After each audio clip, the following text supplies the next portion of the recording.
కాలచక్రం ఖచ్చితంగా ఆగిపోయిన 7 రోజులు, క్రీస్తు పూర్వం బీసీ, క్రీస్తు శకం ఏడి అని చరిత్రను 2 ముక్కలుగా చీల్చిన ఆ ఆఖరి వారం రోజుల్లో అసలేం జరిగింది? యేసుక్రీస్తు చెమట రక్తంగా మారడం వెనుక ఉన్న మెడికల్ సైన్స్ ఏంటి? శిలువ మరణం అనుభవించేటప్పుడు ఆయన శరీరంలో జరిగిన భయంకరమైన మార్పులేంటి? పొంతు పిలాతు జనాలను అడిగినప్పుడు అక్కడ 2 యేసులు ఉన్నారనే చారిత్రక నిజం మీకు తెలుసా? ఈరోజు మనం క్రీస్తు శిలువ మరణం పునరుద్ధానం వెనుక ఉన్న హిస్టారికల్ ఫ్యాక్ట్స్, బైబిల్ మిస్టరీలను తెలుసుకుందాం. వీడియోని ఎక్కడా స్కిప్ చేయకండి, ఎందుకంటే ఎండింగ్లో మీరు వినబోయే నిజం మీ జీవితాన్నే మార్చేయొచ్చు. మన రక్షకుడు ఛానల్ని వీక్షిస్తున్న మీ అందరికీ ప్రభు పేరిట శుభములు. ఈరోజు మనం 2000 ఏళ్ల క్రితం జరిగిన ఒక అద్భుతమైన, అదే సమయంలో అత్యంత బాధాకరమైన వారం గురించి మాట్లాడుకోబోతున్నాం. ఈ వీడియోలో నేను చాలా సింపుల్గా అవుట్లైన్గా చెప్తున్నాను. ఇదే టాపిక్ మీద తర్వాత వచ్చే వీడియోలో నేను చాలా వివరంగా చాలా విషయాలను పంచుకోబోతున్నాను. ఆ 7 రోజులు భూమి మీద మానవాళి భవిష్యత్తును మార్చేశాయి. మరి ఆ వారం రోజుల్లో జరిగిన సంఘటనల వెనుకున్న లోతైన అర్థాలు, హిస్టారికల్ ఫ్యాక్ట్స్ ఏంటో ఇప్పుడు ఒక్కొక్కటిగా చూద్దాం. సింపుల్గా చెప్తాను, జాగ్రత్తగా వినండి.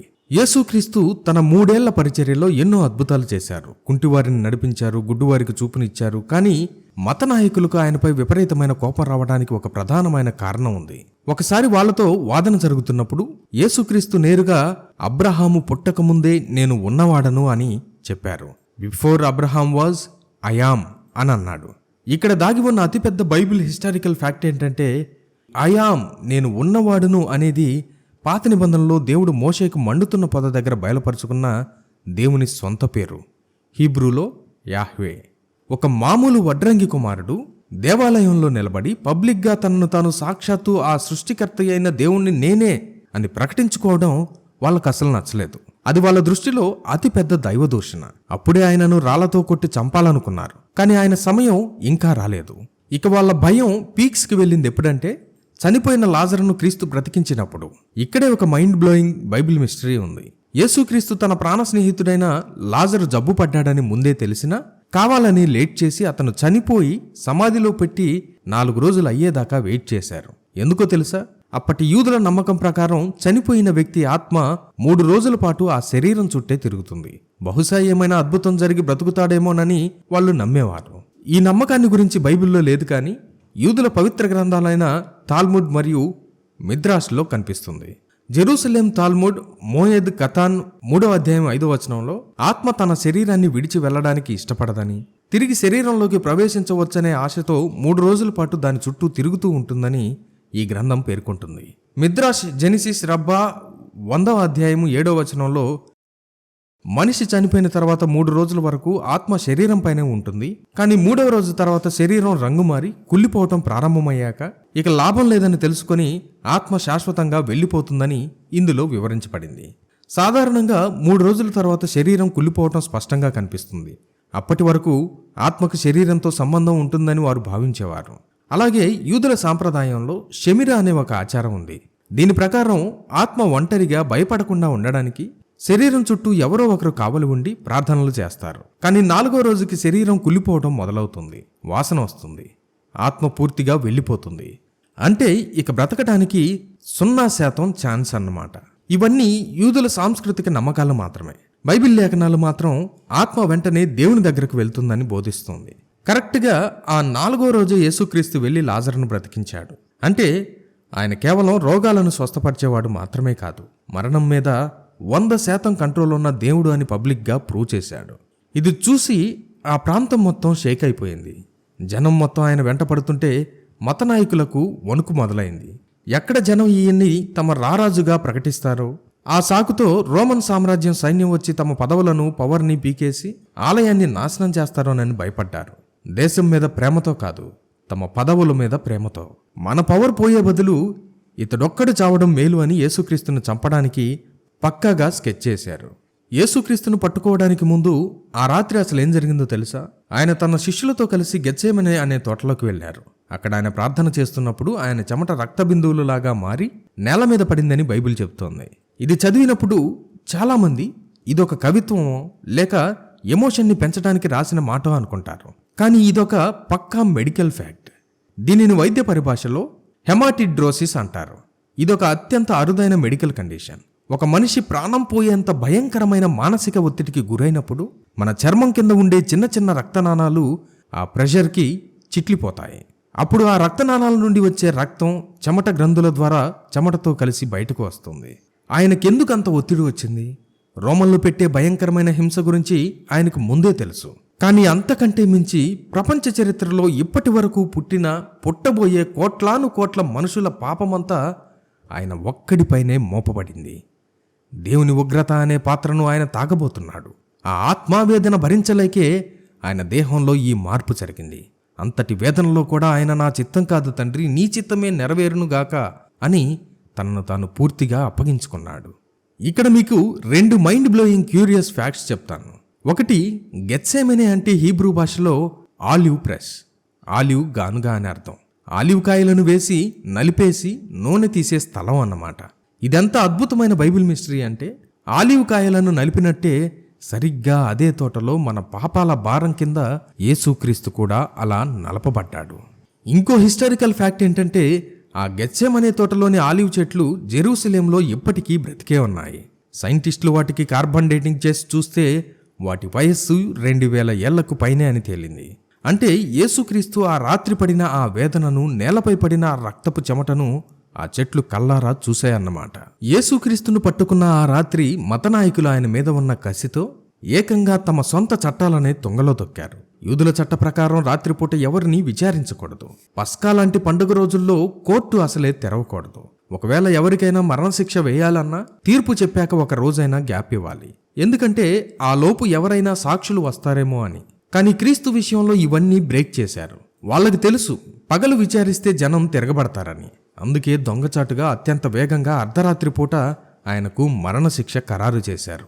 ఇక యేసుక్రీస్తును అప్పగించిన యూదాకి కేవలం 30 వెండి నాణేలు ఇచ్చారు. ఎందుకు కరెక్ట్గా 30 ఇచ్చారు? ఇక్కడే ఒక బైబిల్ మిస్టరీ ఉంది.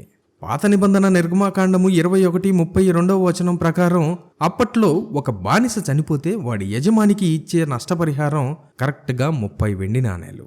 అంటే సృష్టికర్తను ఒక చనిపోయిన బానిస ఖరీదుకు అమ్మేశారు. జకరియా గ్రంథంలో 100 ఏళ్ల క్రితమే రాయబడిన ప్రవచనం అక్షరాల ఆ రోజు నెరవేరింది. తాను చేసిన తప్పు తెలుసుకున్న యూదా ఆ డబ్బును ఆలయంలో పారేసి వెళ్లి ఉరివేసుకొని చనిపోయాడు. ఇక్కడ దాగి ఉన్న అతిపెద్ద డార్క్ హిస్టారికల్ ఫ్యాక్ట్ ఏంటంటే అతడు ఉరివేసుకొని చనిపోయిన ప్రాంతం పేరు హిన్నోము లోయ. దీనినే గెహన్నా అని పిలిచేవారు. చరిత్ర ప్రకారం ఈ గెహన్నా అనేది ప్రాచీన కాలంలో అన్యులు తమ సొంత పిల్లలను మోలేకు అనే విగ్రహానికి సజీవంగా అగ్నిలో వేసి బలి ఇచ్చిన అత్యంత దారుణమైన శపించబడిన ప్రాంతం. ఆ తర్వాత యెరూషలేము ప్రజలు ఆ లోయను చెత్తవేయడానికి, దిక్కులేని నేరస్తుల శవాలను కాల్చేసే డంపింగ్ యార్డ్గా వాడేవారు. అక్కడ ఎప్పుడూ మంటలు రగులుతూనే ఉండేవి. శవాలను తినే పురుగులు పడి ఉండేవి. అందుకే బైబిల్లో యేసుక్రీస్తు నరకం అనే పదాన్ని వర్ణించడానికి ఈ గెహన్నా అనే పదాన్ని వాడారు. అక్కడ అగ్ని ఆరదు, పురుగు చావదు. యేసుక్రీస్తుకు ద్రోహం చేసిన ఆ యూదా ఎక్కడైతే అగ్ని ఆరదో, ఏ ప్రాంతమైతే నరకానికి పర్యాయ పదంగా మారిందో సరిగ్గా అదే అపవిత్రమైన చోట తన పేగులు బయటపడి భయంకరమైన రీతిలో ప్రాణాలు వదిలాడు. అపోస్తలుల కార్యములు 1వ అధ్యాయము 18వ వచనంలో ఈ విషయాన్ని చూస్తాం. ఆ డబ్బుతో కొన్న ఆ శ్మశానానికే అకెల్దమా, రక్తపు పొలం, ఫీల్డ్ ఆఫ్ బ్లడ్ అని పేరు వచ్చింది. దేవునికి ద్రోహం చేస్తే ముగింపు ఎంత ఘోరంగా ఉంటుందో అనడానికి ఇదొక సజీవ సాక్ష్యం. రోమా అధికారి పొంతు పిలాతు ముందుకు యేసును తీసుకొచ్చినప్పుడు పిలాతు జనాలను ఒక ప్రశ్న అడిగాడు. పస్కా పండుగ సందర్భంగా ఒక ఖైదీని వదిలిపెట్టడం ఆనవాయితీ కదా, ఎవరిని వదిలిపెట్టాలి? బరబ్బనా, యేసుక్రీస్తునా అని అడిగాడు. ఇక్కడ చరిత్రలో దాగి ఉన్న ఒక షాకింగ్ ఫ్యాక్ట్ ఏంటంటే బరబ్బా అసలు పేరు కూడా యేసే. యేసు బరబ్బా. మత్తయి సువార్త 27వ అధ్యాయము 16-17 వచనాలు కొన్ని అత్యంత పాత గ్రీకు ప్రతులలో బరబ్బా పేరు యేసు బరబ్బా అని స్పష్టంగా ఉంది. 3వ శతాబ్దానికి చెందిన ప్రసిద్ధ బైబిల్ పండితుడు ఆరిజెన్ అప్పట్లో ఉన్న చాలా ప్రతులలో బరబ్బా పేరు యేసు బరబ్బా అని ఉన్నట్లు పేర్కొన్నారు. అయితే ఒక నేరస్తుడికి మరియు దేవుని కుమారుడికి ఒకే పేరు ఉండడం తగదని భావించిన కొంతమంది లేఖకులు ఆ తర్వాత వచ్చిన ప్రతులలో బరబ్బా ముందు యేసు అనే పేరును తొలగించి ఉండవచ్చని పండితులు భావిస్తున్నారు. బరబ్బా అంటే అరమిక్లో తండ్రి యొక్క కుమారుడు అనే అర్థం. దీనివల్ల పిలాతు ప్రజల ముందు ఉంచిన ఎంపిక చాలా విచిత్రంగా, ఆలోచింపజేసేలా ఉంటుంది. యేసు బరబ్బా భూసంబంధమైన తండ్రి కుమారుడు, ఒక విప్లవకారుడు, నేరస్తుడు. యేసుక్రీస్తు పరలోకపు తండ్రి కుమారుడు, మెస్సయ్య. ఈ చారిత్రక ఆధారాన్ని గుర్తించి ప్రస్తుతం వస్తున్న కొన్ని ఆధునిక బైబిల్ అనువాదాలు ఉదాహరణకు ఎన్ఐవి అండ్ ఎన్ఆర్ఎస్వి లాంటి అనువాదాలు బరబ్బా పూర్తి పేరును యేసు బరబ్బా అని ఇస్తున్నాయి, లేదా ఫుట్ నోట్స్లో ఈ విషయాన్ని పేర్కొంటున్నాయి. అంటే పిలాతు అడిగిన అసలు ప్రశ్న, మీకు హంతకుడైన యేసు కావాలా లేక మిమ్మల్ని రక్షించే యేసు కావాలా అని అడిగాడు. కళ్ళు మూసుకుపోయిన ఆ జనం హంతకుడే కావాలని కోరుకున్నారు. ఇప్పుడు నేను చెప్పబోయే ఈ పాయింట్ వింటే మీ గుండె ఖచ్చితంగా బరువెక్కుతుంది. యేసుక్రీస్తును కొట్టిన కొరడా మామూలు కొరడా కాదు. రోమన్ల చరిత్రలో దాన్ని ఫ్లాగ్రమ్ అంటారు. కొరడాలు తోలుతో చేస్తారు కదా, ఆ తోలు వారుల చివర పదునైన గొర్రె ఎముక ముక్కలు, ఇనుప గోళీలు కట్టుంటాయి. ఆ కొరడాతో వీపు మీద కొట్టి లాగిన ప్రతిసారి చర్మం కండరాలు పీక్కొని వచ్చి లోపల ఉన్న ఎముకలు బయటపడతాయి. మెడికల్ సైన్స్ ప్రకారం దీన్ని హైపోవోలెమిక్ షాక్ అంటారు. అంటే శరీరంలో విపరీతంగా రక్తం పోవడం వల్ల గుండె వేగం పెరిగిపోయి మనిషి స్పృహ కోల్పోయే స్థితి అన్నమాట. ఇక శిలువ మీద వేసినప్పుడు చేతులకు కాళ్లకు కొట్టిన మేకుల వల్ల రక్తం పోయి చనిపోతారని చాలామంది అనుకుంటారు. కానీ ఇక్కడే shocking historical and scientific fact ఉంది. సిలువ వేయడం వెనక ఉన్న రోమన్ల క్రూరమైన సైన్స్ ఏమిటంటే, మనిషి ఊపిరి ఆడక చనిపోవాలి. చేతులను రెండు వైపులా లాగి మేకులు కొట్టినప్పుడు, ఖచ్చితంగా చెప్పాలంటే మణికట్టు దగ్గర, ఆ మేకు మిడియన్ నర్వ్ అనే ప్రధాన నరాన్ని చీల్చుకుంటూ వెళ్తుంది. ఇది ఎంత భయంకరమైన నొప్పి అంటే, ఇంగ్లీష్లో భరించలేని నొప్పిని ఎక్స్క్రూషియేటింగ్ పెయిన్ అంటారు కదా. ఆ పదం పుట్టిందే లాటిన్ భాషలోని ఎక్స్క్రోస్, సిలువ నుండి పుట్టిన నొప్పి అనే పదం నుండి. ఇక సిలువ మీద వేలాడుతున్నప్పుడు పక్కటెముకలు పైకి లాగబడి మనిషి గాలి పీల్చుకోవటం అసాధ్యం అవుతుంది. ఒక్కసారి గాలి పీల్చుకోవాలన్నా మేకులు కొట్టి ఉన్న కాళ్ళ మీద బరువు మోపి శరీరాన్ని పైకి లాగాలి. అప్పుడు ముక్కలు ముక్కలుగా చిరిగిపోయిన ఆ వీపు గరుకుగా ఉన్న సిలువ చెక్కకు రాసుకుంటూ వెళ్తుంది. అలా కేవలం ఒక చిన్న శ్వాస తీసుకోవడానికి ప్రతిసారి నరకం అనుభవిస్తూ గంటల తరబడి గాలి ఆడక ప్రాణాలు వదిలేలా డిజైన్ చేసిన అత్యంత పాశవికమైన శిక్ష అది. ఇక మధ్యాహ్నం 12 గంటల నుండి 3 గంటల వరకు ప్రపంచమంతా చీకటి కమ్ముకుందని బైబిల్ చెప్తోంది. సైన్స్ ప్రకారం సూర్యగ్రహణం వల్లే కదా చీకటి అవుతుంది అనుకోవచ్చు. కానీ ఇక్కడే మనల్ని ఆశ్చర్యపరిచే ఒక ఇన్ఫర్మేషన్ ఉంది. యూదుల క్యాలెండర్ ప్రకారం పస్కా పండుగ ఎప్పుడు నిసాన్ నెల 14వ తేదీన, అంటే ఫుల్ మూన్ ఉన్న రోజు వస్తుంది. సూర్యగ్రహణం ఎప్పుడు అమావాస్య రోజున మాత్రమే సంభవిస్తుంది. ఎందుకంటే అప్పుడే చంద్రుడు సూర్యుడికి భూమికి మధ్యలోకి రాగలడు. పౌర్ణమి రోజున చంద్రుడు భూమికి అవతలి వైపు ఉంటాడు కాబట్టి ఆ రోజు సూర్యగ్రహణం రావడం అసాధ్యం. పరిశుద్ధ గ్రంథంలోని మత్తయి సువార్త 27వ అధ్యాయము 45వ వచనం ప్రకారం ఆ చీకటి మధ్యాహ్నం 12 గంటల నుండి 3 గంటల వరకు, అంటే దాదాపుగా 3 గంటల పాటు కొనసాగింది. సైంటిఫికల్గా ఒక సుదీర్ఘమైన సంపూర్ణ సూర్యగ్రహణం గరిష్టంగా కేవలం 7.5 నిమిషాలు మాత్రమే ఉంటుంది. అంటే 7 నిమిషాల 50 సెకండ్లు.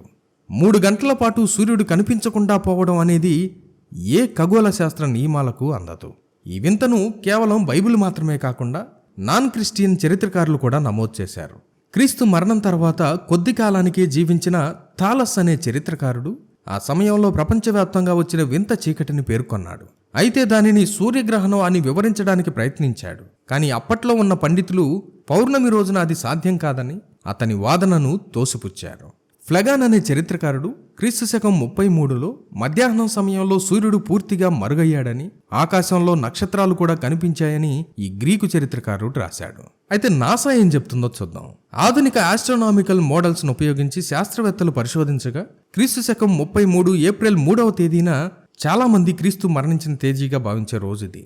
యెరూషలేంలో ఒక చంద్రగ్రహణం వచ్చినట్లు గుర్తించారు. ఇది బైబిల్లో చెప్పబడిన చంద్రుడు రక్తముగా మారును అనే ప్రవచనానికి సరిపోతుంది. కానీ మధ్యాహ్నం వేళ వచ్చిన 3 గంటల చీకటికి మాత్రం ఇది కారణం కాదు. శాస్త్రీయంగా గ్రహణం రావడానికి వీలు లేని పౌర్ణమి రోజున 3 గంటల పాటు చీకటి కమ్మడం అనేది ఒక సూపర్ న్యాచురల్ అద్భుతం అని చాలామంది పండితులు, విశ్వాసులు నమ్ముతారు.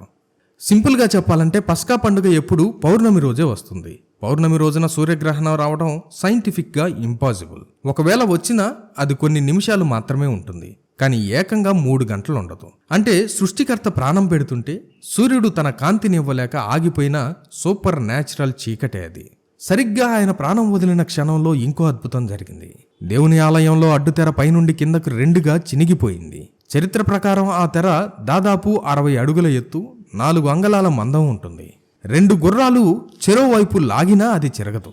అలాంటిది అది పైనుండి చినిగిందంటే సాక్షాత్తు ఆ దేవుడే తన చేతితో దాన్ని చింపేసి, ఇకపై నాకు నా బిడ్డలకు మధ్య ఎలాంటి అడ్డుగోడ లేదు, మార్గం తెరిచి ఉంచాను అని ఆయనిచ్చిన సిగ్నల్ అది యూదులకు సామాన్యమైన విషయం కాదు. అది వారి మతపరమైన పునాదులనే కదిలించిన ఒక మహా విపత్తు లాంటిది. ఆలయపు తెర అతి పరిశుద్ధ స్థలం సామాన్యుల కంట పడకుండా అడ్డుగా ఉండేది. ఏడాదికి ఒక్కసారి మాత్రమే ప్రధాన యాజకుడు అక్కడికి వెళ్ళేవాడు. ఆ తెర చిరగగానే దేవుని నివాస స్థలంగా వారు నమ్మే ఆ స్థలం అందరికీ బహిర్గతం అయిపోయింది. పరిసయ్యులు, శాస్త్రులు దీనిని దేవుని శాపంగా లేదా ఆలయ అపవిత్రతగా భావించి తీవ్రమైన భయాందోళనకు గురయ్యారు. యూదు నాయకులు ఈ విషయాన్ని సామాన్య ప్రజలకు తెలియకుండా దాయడానికి ప్రయత్నించారు. ఎందుకంటే యేసు మరణించిన అదే సమయంలో తెర చిరిగిందని తెలిస్తే ప్రజలందరూ ఆయనను మెస్సయ్య అని నమ్ముతారు. అందుకే వారు ఆ తెరను రిపేర్ చేయటం లేదా మార్చటం వంటివి చేసి ఉండొచ్చని చరిత్రకారులు భావిస్తారు. కానీ లోపల పనిచేసే యాజకులకు మాత్రం నిజం తెలిసిపోయింది. అపోస్తలుల కార్యములు 6వ అధ్యాయం 7వ వచనం ప్రకారం ఆ తర్వాత చాలా మంది యాజకులు క్రైస్తవ విశ్వాసంలోకి వచ్చారు. బైబిల్ ప్రకారం ఆ తర్వాత జరిగిన ఒక ముఖ్యమైన మార్పు, యాజకులలో చాలా మంది ఈ విశ్వాసమునకు లోబడిరి. ఆ తెరపై నుండి కిందకి చెరగడం, అది కూడా గుర్రాలు లాగినా చెరగని అంత మందపాటి తెర అలా అవ్వడం చూసి అది దైవిక హస్తం అని వారు గుర్తించారు. సాధారణంగా పరిసయ్యులు, యాజకులు యేసును వ్యతిరేకించేవారు. కానీ కంటి ముందే తెర చెరగడం, మధ్యాహ్నం చీకటి కమ్మడం, భూకంపం రావడం చూసిన తర్వాత ఆలయ సేవ చేసే చాలా మంది యాజకులు యేసే మెస్సయ్య అని నమ్మి క్రైస్తవులుగా మారారు. శిష్యులు ఆ సమయంలో భయంతో దూరంగా ఉన్నప్పటికీ ఆలయం లోపల జరిగిన ఈ రహస్య విషయం వాళ్ళకెలా తెలుసుంటుంది? ఆలయపు తెర వెనుకున్న అతి పరిశుద్ధ స్థలంలోకి కేవలం యాజకులకు మాత్రమే ప్రవేశం ఉంటుంది. ఆ తెర చెరగడాన్ని కల్లారా చూసిన సాక్షులు ఆ యాజకులే. వారు ఆ తర్వాత క్రైస్తవులుగా మారినప్పుడు తాము చూసిన ఈ అద్భుతాన్ని అపోస్తలులకు వివరించుంటారు. యేసు మరణించిన సమయం పస్కా పండుగ సమయం. ఆ సమయంలో యాజకులు దేవాలయంలో సాయంకాలపు బలి అర్పించడానికి సిద్ధమవుతూ ఉంటారు. సరిగ్గా మధ్యాహ్నం 3 గంటలకు యేసు ప్రాణం వదిలిన సమయం అది. యాజకులు ధూపం వేయడానికి లోపలికి వెళ్తారు. ఆ సమయంలో అక్కడ ఉన్న వేలాది మంది యాజకులు ఆ తెర పైనుండి కిందకు చెరగడాన్ని స్వయంగా చూశారు. ఈ వార్త యెరూషలేము అంతా విస్తృతంగా వ్యాపించింది. సువార్త రాసిన లూకా ఒక వైద్యుడు మరియు చరిత్రకారుడు. ఆయన అన్నీ స్వయంగా పరిశోధించి రాశానని లూకా సువార్త 1వ అధ్యాయము 4 వచనాల్లో పేర్కొన్నాడు. ఆయన ఆ సమయంలో బ్రతికి ఉన్న ప్రత్యక్ష సాక్షులను, ముఖ్యంగా దేవాలయంలో సేవ చేసిన యాజకులను ఇంటర్వ్యూ చేసి ఉండొచ్చు. మత్తయి, మార్కు, లూకా ముగ్గురు ఈ విషయాన్ని రాశారంటే అది అప్పట్లో ఒక అందరికీ తెలిసిన సత్యం అని అర్థం. దేవాలయపు అధికారులు ఈ విషయాన్ని దాచాలని చూసినా, ఆ అద్భుతాన్ని కల్లారా చూసిన వందలాది మంది యాజకులు యేసుని నమ్మి బయటకు వచ్చి సాక్ష్యం చెప్పడం వల్లే అపోస్తలులు దీనిని గ్రంథస్థం చేయగలిగారు. అలాగే యూదుల పవిత్ర గ్రంథమైన తాల్ముడ్లో ఒక షాకింగ్ రికార్డు ఉంది. క్రీస్తు శకం 30 నుండి ఆలయం నాశనమయ్యే వరకు, క్రీస్తు శకం 70 వరకు 40 ఏళ్ల పాటు ఆలయంలో కొన్ని వింతలు జరిగాయని అందులో రాశారు. ఆలయ తలుపులు దానంతట అవే తెరుచుకునేవి. భారీగా ఉండే దేవాలయపు తలుపులు రాత్రిపూట ఎవరూ తీయకుండానే తెరుచుకునేవని, అలా తలుపులు తెరుచుకోవటం చూసిన అప్పటి యాజకుడు యోహానన్ బెన్ జక్కా ఇలా అరిచాడట, "ఓ దేవాలయమా, నువ్వు నన్నెందుకు భయపెడుతున్నావు? నీ నాశనం దగ్గర పడిందని నాకు తెలుసు" అని అరిచాడట. అంటే ఆ తెర చెరగడం, అలాగే అక్కడ జరిగిన వింతలు ఆలయ వ్యవస్థ ముగిసిపోతుందని వారికి అర్థమయ్యేలా చేశాయి. అలాగే ఎర్రటి వస్త్రం తెల్లగా మారకపోవడం, పాప పరిహారార్థ బలి రోజున కట్టే ఎర్రటి ఉన్ని వస్త్రం అప్పటి వరకు అద్భుతంగా తెల్లగా మారేదట, పాపాలు క్షమించబడ్డాయని గుర్తుగా. కానీ క్రీస్తు మరణించిన ఆ సంవత్సరం నుండి అది ఎన్నడూ తెల్లగా మారలేదని యూదులే రాసుకున్నారు. 1వ శతాబ్దపు ప్రసిద్ధ యూదు చరిత్రకారుడు జోసెఫస్ తన జూయిష్ వార్ పుస్తకంలో ఆలయంలో జరిగిన వింతల గురించి రాశారు. ఆయన ముఖ్యంగా ఆలయ తూర్పు ద్వారం, ఇది 20 మంది మనుషులు కలిస్తే గాని కదలని భారీ ఇత్తడి తలుపు. ఆ ద్వారం అర్ధరాత్రి వేళ దానంతట అదే తెరుచుకుందని పేర్కొన్నారు. ఇది దేవుడు ఆలయాన్ని వదిలి వెళ్తున్నాడనడానికి లేదా మార్గం తెరిచాడనడానికి సూచనలుగా ప్రజలు భావించారు. ఇక యేసుక్రీస్తు ఆయన పలికిన ఆఖరి మాట సమాప్తమైనది. గ్రీకులో టెటెలెస్టాయ్ అంటే అప్పటి అకౌంటింగ్ భాషలో అప్పు మొత్తం పూర్తిగా చెల్లించబడింది, పెయిడ్ ఇన్ ఫుల్ అని అర్థం. పురావస్తు శాస్త్రవేత్తలు తవ్వకాల్లో కనుగొన్న పాత పన్ను రసీదుల మీద ఈ టెటెలెస్టాయ్ అని రాస్తుంది. యేసు ఆఖరి మాటగా దీన్ని పలకడం అంటే మానవాళికి ఉన్న పాపపు రుణపత్రాన్ని ఆయన రద్దు చేశారని అర్థం. అయితే క్రీస్తు మరణంతో ఈ చరిత్ర అయిపోలేదు. అసలు చరిత్ర 3వ దినాన మొదలైంది. ఆయన మరణాన్ని జయించి తిరిగి లేచారు. సమాధి ఖాళీగా కనిపించింది. అయితే ఇక్కడ బైబిల్ హిస్టరీలో ఒక మైండ్ బ్లోయింగ్ లాజిక్ దాగి ఉంది. ఆయన తిరిగి లేచాక మొట్టమొదటిగా కనిపించింది స్త్రీలకే అని బైబిల్ చెబుతోంది. దీని వెనుక ఉన్న చారిత్రక ఆధారం ఏంటో తెలుసా? మొదటి శతాబ్దంలో యూదుల కల్చర్లో ఒక స్త్రీ సాక్ష్యానికి కోర్టులో కనీస విలువ లేదు. కనీసం వాళ్లను సాక్షులుగా కూడా పరిగణించరు. ఒకవేళ శిష్యులు కనుక క్రీస్తు నిజంగా లేవకపోయినా ఈ చరిత్రను అబద్ధంగా అల్లుకొని ఉంటే పరువు కోసం ఆయన పేతురుకి కనిపించాడు, యోహానుకు కనిపించాడని రాసుకుంటారు గాని సమాజంలో విలువలేని స్త్రీలను మొదటి సాక్షులుగా ఎందుకు రాస్తారు? జరిగిన పచ్చి నిజాన్ని ఏది ఏమైనా దాచకూడదు కాబట్టే బైబిల్ అలా ఉన్నది ఉన్నట్టుగా చెప్పేసింది. ఇక సమాధిలో జరిగిన మరో అద్భుతమైన బైబిల్ మిస్టరీ, యేసుక్రీస్తు తిరిగి లేచాక ఆయన శరీరానికి చుట్టిన వస్త్రాలు అక్కడే పడి ఉన్నాయి. కానీ ఆయన తలకు కట్టిన ఫేస్ క్లాత్ మాత్రం మడత పెట్టి పక్కన పెట్టబడి ఉంది. ఇదెందుకు రాశారు?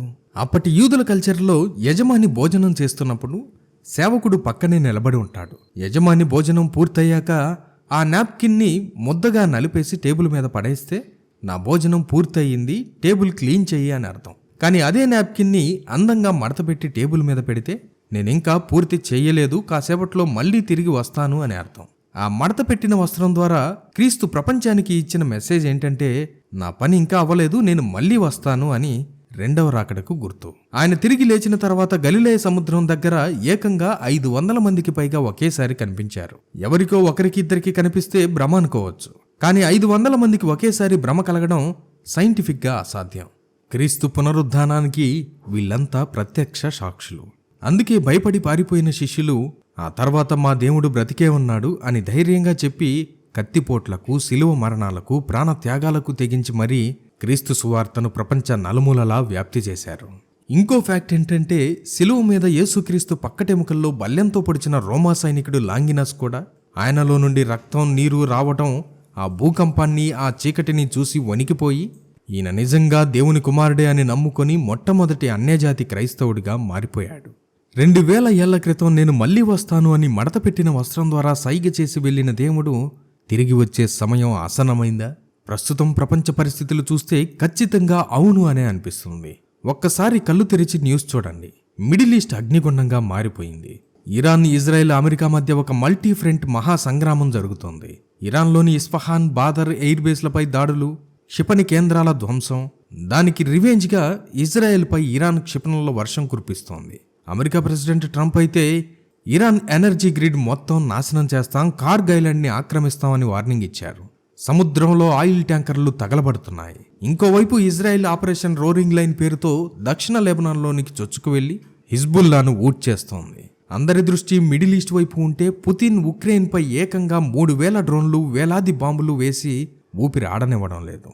అలాగే అంతర్గత తిరుగుబాట్లతో కూడా ప్రభుత్వాలు నలిగిపోతున్నాయి. లోపల చూస్తే ఇజ్రాయెల్లో ప్రధానమంత్రి నెతన్యాహు బడ్జెట్కి వ్యతిరేకంగా పార్లమెంటు దిగ్బంధం. అమెరికాలో ట్రంప్కి కాంగ్రెస్ పర్మిషన్ లేకుండా యుద్ధం ప్రకటించాడని నో కింగ్స్ పేరుతో వాషింగ్టన్ డీసీ రోడ్ల మీద లక్షలాది మంది యువత తిరుగుబాటు. ఇరాన్లో ఆహారం లేక ప్రజలు నలిగిపోతున్నారు. ఇవన్నీ చూస్తుంటే మత్తయి సువార్త 24వ అధ్యాయంలో యేసుక్రీస్తు చెప్పిన మాటలు అక్షరాలా నెరవేరుతున్న రోజులివి. మీరు యుద్ధములను గూర్చియు, యుద్ధ సమాచారములను గూర్చియు వినబోతురు. ఇది ఫస్ట్ సెంచరీ నుంచి జరుగుతున్న వాస్తవమే. జనము మీదికి జనమును, రాజ్యము మీదికి రాజ్యమును లేచును. ఇప్పుడు కూడా మనం చూస్తున్నది అవే పరిస్థితులు.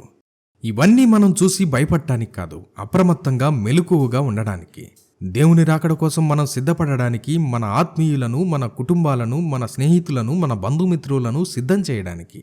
ఈ వాస్తవాలు అందరికీ తెలియజేసేలా మీ వాట్సాప్లో ఈ వీడియోని తప్పకుండా షేర్ చేయండి. కామెంట్స్లో మీ అభిప్రాయాన్ని తప్పకుండా పంచుకోండి. ఈ వారం పాటు మొత్తం సిలువను గుర్చిన అనేక విషయాలను మనం మనరక్షకుడు ఛానల్లో తెలుసుకోబోతున్నాం. తప్పకుండా మనరక్షకుడు ఛానల్ని సబ్స్క్రైబ్ చేసుకోండి. ఈ ఛానల్ ద్వారా పెట్టే ప్రతి వీడియో అప్డేట్ మీకు నోటిఫికేషన్స్ ద్వారా రావడం కోసం బెల్ ఐకాన్ని ప్రెస్ చేయండి. దేవుడు మిమ్మల్ని, మీ కుటుంబాన్ని ఆయన రాకడ కొరకు సిద్ధపరచును కాక. ఈ అంత్య దినాలలో మనకు సిద్ధపాటును కలుగజేసే అనేక విషయాలను ఈ బుక్లో పొందుపరిచాం. స్క్రీన్ మీద కనిపిస్తున్న నంబర్కి ఇప్పుడే వాట్సాప్ చేయడం ద్వారా మీరు ఈ బుక్ని ఆర్డర్ చేసుకోవచ్చు. Jesus coming soon, so be prepared. మేఘమామనునై వచ్చుచున్నాను, రాజాగే రాజు మహిమాన్వితుడే, మేఘమామనునై వచ్చు